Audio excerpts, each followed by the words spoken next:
Bonjour Raphaël Glucksmann. Bonjour. Vous êtes député européen. Alors, l'Union européenne, le G7, l'OTAN, tout le monde se réunit pour soutenir l'Ukraine face à la Russie. Qu'est-ce qui devrait être fait qui ne l'est pas, à votre avis? Ou est-ce que ce qui est fait, ce qui est décidé, vous paraît correspondre à ce qui doit être fait? C'est très bien de se réunir et de montrer son unité, mais il faut des actions, il faut des mesures. Or, en fait, là, on se heurte à une étape qu'on n'est pas prêt à assumer dans les cercles dirigeants européens. Parce que tout le monde sait, et toute la discussion en Europe porte là-dessus, tout le monde sait quelles doivent être les prochaines mesures. Lesquelles? Eh bien, c'est l'embargo sur le pétrole et sur le gaz. Et alors qu'il y avait une unité assez forte, et d'ailleurs, ça a envoyé un message puissant, je trouvais, dans les premiers jours de l'invasion de la famille européenne, eh bien, dès qu'il s'agit de toucher à des mesures qui vont nous coûter cher, il ne faut pas se le cacher. Qui vont coûter cher, qui vont compliquer la vie des gens. Aux économies européennes, qui vont compliquer aux ménages. La vie de... Oui, c'est ça. Et bien là, il n'y a plus d'unité. Et donc le débat, en fait, en coulisses, est assez dur. Et chaque jour, aujourd'hui, on finance le régime de Poutine à hauteur de 800 millions d'euros. 800 millions d'euros par jour qui vont financer la machine de guerre de Poutine via nos importations de gaz et de pétrole. Depuis le début de la guerre, on a versé plus de 20 milliards dans les caisses russes. Et donc, en fait, ces sommes-là, eh bien, invalident, amoindrissent les sanctions qu'on peut prendre par ailleurs. Et donc, il y a une nécessité de prendre une décision, mais qui sera dure cette fois. On va revenir sur gaz, pétrole, évidemment, tout ça est important. Les sanctions qui sont prises contre la Russie sont quand même des sanctions importantes qui pénalisent la Russie, qui posent des problèmes à la Russie. Vous en convenez? Bien sûr. Et d'ailleurs, dans les 10 premiers jours, je pense que l'attitude des dirigeants européens était la bonne. La gravité, la rapidité à prendre des mesures, tout cela a fait croire aux gens qui espèrent que l'Europe existe, eh bien... a fait croire, pas plus que ça. Dans un réveil européen. Depuis le sommet de Versailles, oui. On retombe, et moi je le vis de l'intérieur, donc je peux vous le dire, on retombe dans les écueils des habitudes européennes.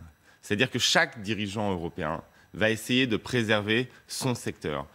Les Belges sur le diamant, les Italiens sur le luxe, les Allemands vont se focaliser sur la question du gaz. Et donc, on a du mal à aller plus loin. Or, on voit bien sur le terrain que nos sanctions sont importantes, mais qu'elles ne sont pas suffisantes, que le message n'a pas encore été reçu au Kremlin. Vous croyez? Que si on veut... Vous croyez vraiment? Oui, mais j'en suis convaincu. Et il suffit de voir ce qui se passe à Mariupol, il suffit de voir ce qui se passe dans toutes les villes à Kharkiv, il suffit de voir ce qui se passe dans toutes les villes et dans tous les villages ukrainiens pour comprendre que nous n'avons pas eu l'impact escompté encore. Mais c'était évident qu'on n'allait pas avoir l'impact escompté avec quelques trains de mesures.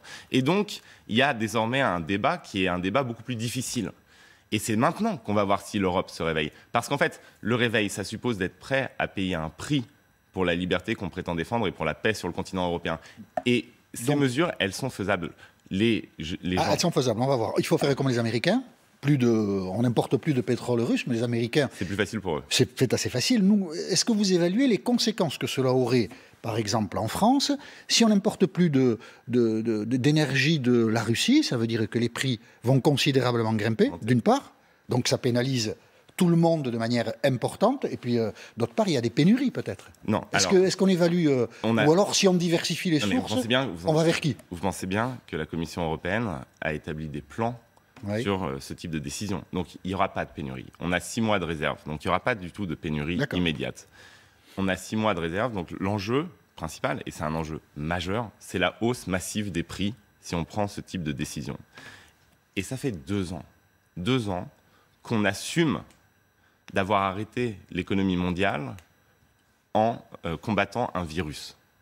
Ça fait 2 ans qu'on vit dans le quoi qu'il en coûte, qu'on a des grands plans européens de solidarité pour faire en sorte que ce ne soient pas les ménages modestes qui payent l'addition des décisions politiques qui sont prises par nos dirigeants. Et donc, ce qu'il faut... Il faut continuer. Il faut un grand plan de solidarité européen pour faire en sorte que ce ne soient pas les ménages modestes qui payent l'addition des décisions qu'on prend. On a les moyens de 2 quoi qu'il en coûte successifs? On a tout à fait les moyens. D'ailleurs, c'est un quoi qu'il en coûte qui coûtera moins cher que le quoi qu'il en coûte du virus. Oui, et par ailleurs, il y a aussi des géants de l'énergie qui font des bénéfices records en ce moment et qu'il faut mettre à contribution. Il faut faire jouer les mécanismes de solidarité. Il ne faut pas que ce soit les Françaises et les Français ou les Allemands ou les Allemandes qui payent, les ménages qui payent l'addition à la fin. Ça ne peut pas être artificiel non plus. L'argent ne peut pas tomber du ciel indéfiniment. Non, mais d'accord, on nous a dit qu'il n'y avait pas d'argent magique, ça fait 2 ans. 2 ans qu'il y en a, à un moment, il y en a pu assumer ça. Et si on l'a assumé pour lutter contre une pandémie, on peut l'assumer pour la paix et la liberté en Europe. Parce qu'il ne faut pas se tromper dans le jeu. Là, si on n'arrête pas Vladimir Poutine en Ukraine, sans faire la guerre, parce que c'est la seule ligne rouge que nous, on ne peut pas franchir, la confrontation militaire directe avec les Russes. Donc, si on n'arrête pas Vladimir Poutine en Ukraine, il ne s'arrêtera pas à l'Ukraine. Dans les médias russes, à la télé russe, ils sont déjà en train de parler de plans sur les pays baltes. Les pays baltes qui sont membres de l'OTAN et qui sont membres de l'Union européenne. Donc la prochaine fois, la décision que nous aurons à prendre, ce ne seront pas des décisions sur l'énergie, ce seront des décisions de confrontation directe. Guerre ou pas Donc guerre. Pour éviter ça, il faut prendre toutes les mesures aujourd'hui qui freinent son avancée. En même temps, on peut relativiser parce que l'armée russe n'est même pas capable de mener une opération militaire telle qu'elle l'avait envisagée, en tout cas en Ukraine. Bien sûr, et ça c'est grâce d'abord à la résistance du peuple ukrainien. La résistance ukrainienne et peut-être aussi à la médiocrité de l'armée russe. Et donc, qu'est-ce qu'ils font? Ils font ce qu'ils ont toujours fait. C'est-à-dire qu'ils détruisent. Ils rasent tout. Ils rasent tout parce qu'ils n'arrivent pas à prendre les villes, donc autant les détruire. Et ils pensent que comme cela, ils vont progresser. Alors au début, ça devait être une blitzkrieg, ça devait être une guerre éclair. Et là, ça sera une guerre longue, mais où, en fait, chaque ville ukrainienne va être transformée en Alep ou en Grozny.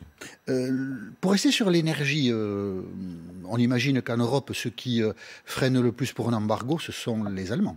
Bien sûr, ce sont les Allemands. Très dépendants du gaz, on peut le comprendre. Mais regardez, on peut comprendre leur démarche. La Finlande qui dépend à 100%. La Finlande dépend à 100% du gaz russe. La Pologne et les Pays-Baltes dépendent beaucoup plus du gaz russe que l'Allemagne. Et pourtant, la Finlande, les Pays-Baltes et la Pologne sont pour l'embargo. Pourquoi? Parce qu'ils ont une conscience beaucoup plus aiguë du danger. Ils ne sont pas au même endroit sur la planète. Bien sûr. Et ils surtout, sont à côté. Ils nous alertent depuis des années sur le risque. Et nous ne les avons pas écoutés. Donc peut-être serait-il bon de retenir de nos erreurs une forme de leçon, et cette fois-ci d'écouter ceux qui connaissent le mieux la Russie, ceux qui connaissent le mieux le régime de Vladimir Poutine, et ceux qui ont le plus à perdre dans le fait de le laisser agir. Ensuite, sur l'Allemagne, il faut quand même se poser une question.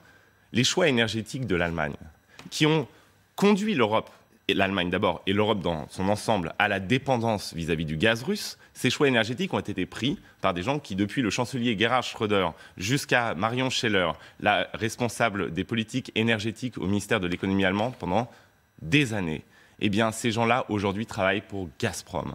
Est-ce que ça ne pose pas un problème fondamental à la démocratie européenne? Si, sans doute, mais Angela Merkel a pris une décision qui est aujourd'hui très critiquée, stopper tout effort nucléaire en Allemagne. Au-delà, stopper le nucléaire, et regardez... Elle a eu tort, à votre avis? Mais bien sûr qu'elle a eu tort. Donc, stopper le nucléaire... A contrario en France, mais on peut pas, heureusement qu'on a fait les choix qui ont été faits. Bien sûr qu'on ne peut pas sortir du nucléaire comme ça, on le voit là, on en a le témoignage sous les yeux tous les jours.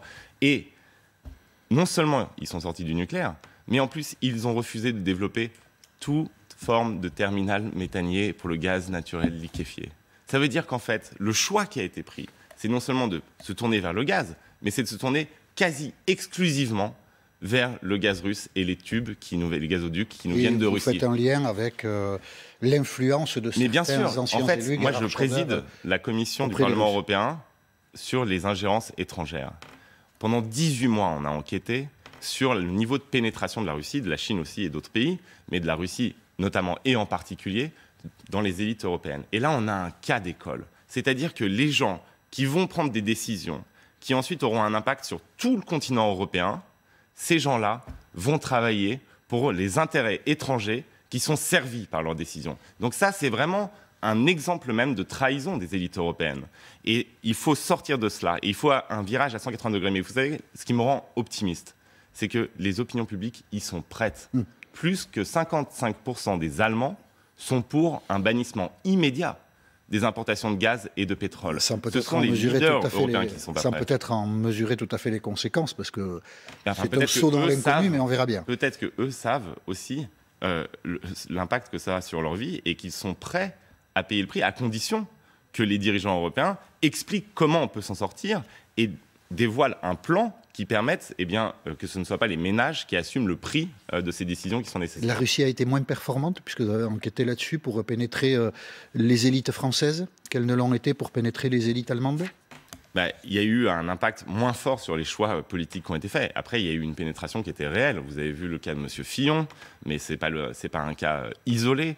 Et par ailleurs, vous publiez des listes de noms de gens? Nous, on a une liste de noms de gens, oui, effectivement. Qui est accessible? Pas seulement avec la Russie. Qui est accessible? Elle n'est pas accessible, mais moi, je lutte au sein du Parlement pour qu'on la rende accessible. Ah, très bien. Ouais, et je pense que c'est un acte de salubrité démocratique que de la rendre accessible. Vous et déjà, dans le rapport qu'on a publié, pour la première fois au Parlement européen, parce que normalement, la règle, c'est de ne jamais mettre des noms particuliers dans les rapports. Dans le rapport que nous avons publié, on a mis des noms. Pas l'ensemble de la liste, mais on a mis des noms. Et il y a le nom de François Fillon est dans cette liste. Et il y a le nom de Gerhard Schröder. Il y a d'autres noms français.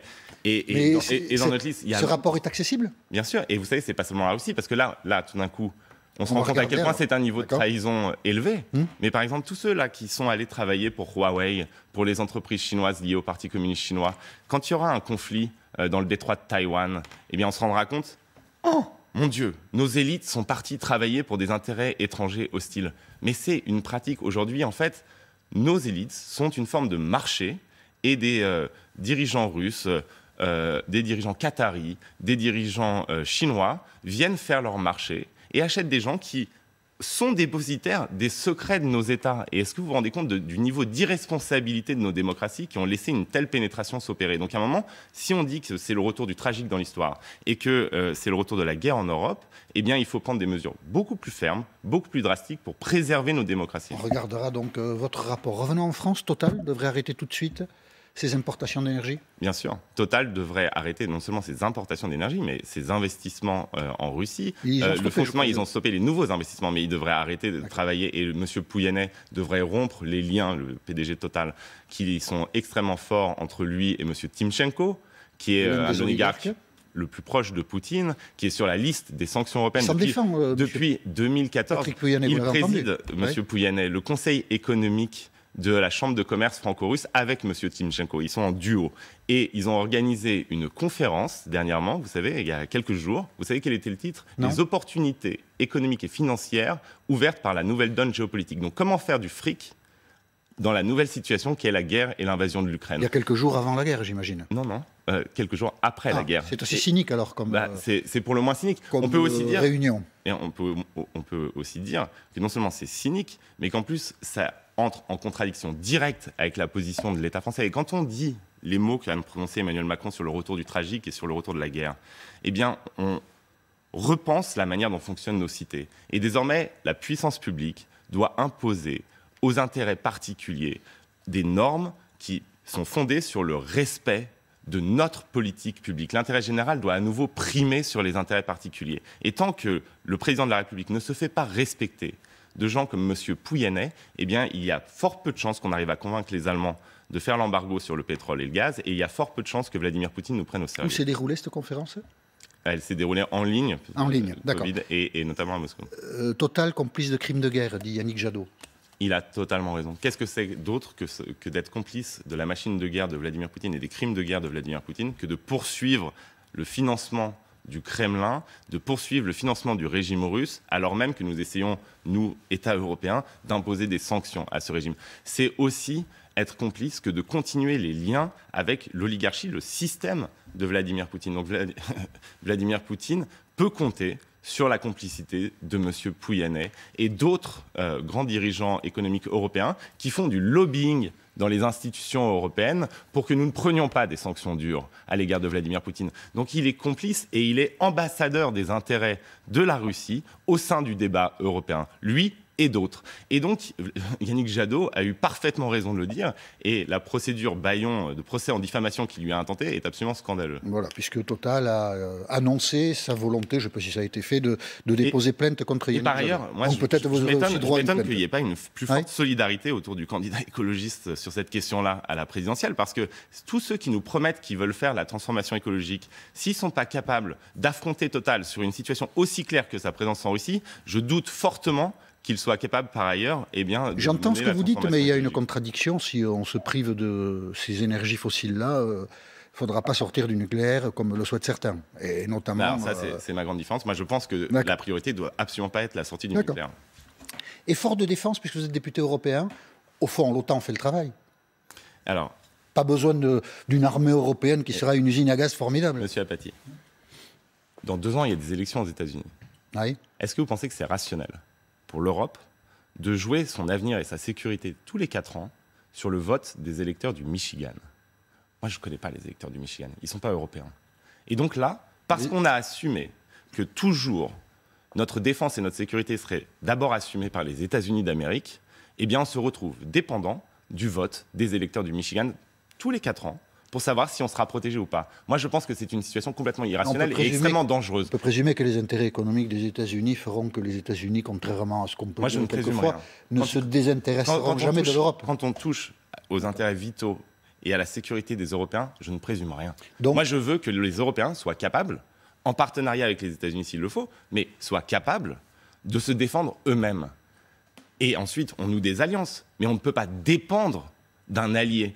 Parce que si l'allié refuse de nous défendre, on se retrouve nus face au Poutine de ce monde. Et donc, il faut qu'on soit capable de dépenser plus sur la question militaire, de prendre au sérieux les questions de défense, de prendre au sérieux les questions de sécurité, ce qui n'a pas été fait en Europe depuis 20 ans. Parce qu'en fait, on a vraiment cru sur ce continent à la fin de l'histoire. On a vraiment cru qu'on n'aurait plus d'ennemis. Oui. On a vraiment cru que finalement, tant qu'on commerce, tout va bien et les guerres, c'est fini. Et bien là, on se rend compte que tout cela, c'était une illusion. On sort d'une forme de coma postmoderne et on se retrouve face à des questions qu'on n'avait pas prévues. On se retrouve face à des situations pour lesquelles nos élites européennes n'étaient pas façonnées, n'étaient pas formées. Ces leaders européens qui sont amenés à prendre des décisions extrêmement difficiles en ce moment, ils n'ont pas été formés à ça. On ne peut jamais anticiper la folie d'un homme parce que l'intérêt de Vladimir Poutine n'était pas de faire ce qu'il a fait. Et l'intérêt de la Russie n'était pas de faire ce qu'il a fait. Il a détruit son pays, il en a fait un État paria. Monsieur Apathy, il ne s'agissait pas d'anticiper, il s'agissait juste de voir. 1999-2000, il prend le pouvoir, qu'est-ce qu'il fait? Il rase Grozny. 2008, il envahit la Géorgie. 2014, il annexe la Crimée et il occupe le Donbass. 2016, il rase Alep et il maintient Bachar el-Assad au pouvoir en massacrant les Syriens. Donc en fait, il suffisait de voir ces actions pour comprendre qu'en réalité, la confrontation était inévitable.